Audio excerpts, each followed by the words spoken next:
So audition టైంలో మిమ్మల్ని కొంచెం అపార్థం చేసుకున్నారు. అంటే మిమ్మల్ని రాంగ్ జడ్జ్ అంటే రాంగ్ జడ్జ్ అంటే మీరు చూపించుకోలేకపోయారు. వాళ్ళు జడ్జిమెంట్ కొంచెం రాంగ్ గానే అయింది.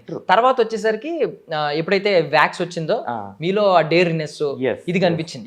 అబ్బా మనోడు మంచి దమ్మున్నోడు అనే ఒకటి వచ్చింది. ఆ డేర్ తర్వాత చాలా మంది ఇన్స్టాగ్రామ్ లో ఇప్పుడు మాకు చొక్కా ఇప్పి చూపి అంటే బ్రదర్ అది ఆపర్చునిటీ కోసం చేశానండి. అవకాశం వచ్చింది, ఆపర్చునిటీ వదులుకోకూడదు కదా. అసలు నా టాస్క్ కాదు, టాస్క్ కాకపోయినా కానీ అవకాశం నా దగ్గర వచ్చినప్పుడు ఖచ్చితంగా తీయాల్సిందే. ఇప్పుడు మీరు చొక్కా ఇప్పి చూపి సరే బిగ్ బాస్ ఒకవేళ ఇంటికి వెళ్తే ఇప్పి చూపిస్తాను లేదని చెప్తున్నా. బట్ యా అది అవకాశం మీరు అన్నారు కదా, ఫస్ట్ నేను మిస్టేక్ చేశాను, అది నాకు అడ్వాంటేజ్ అయింది.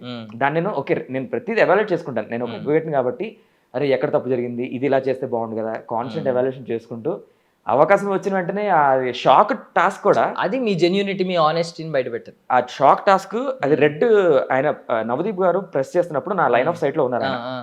అది ప్రెస్ చేసినప్పుడు లైట్ గ్రీన్ లైట్ వెలుగుద్ది, అప్పుడు షాక్ ఉంటుంది.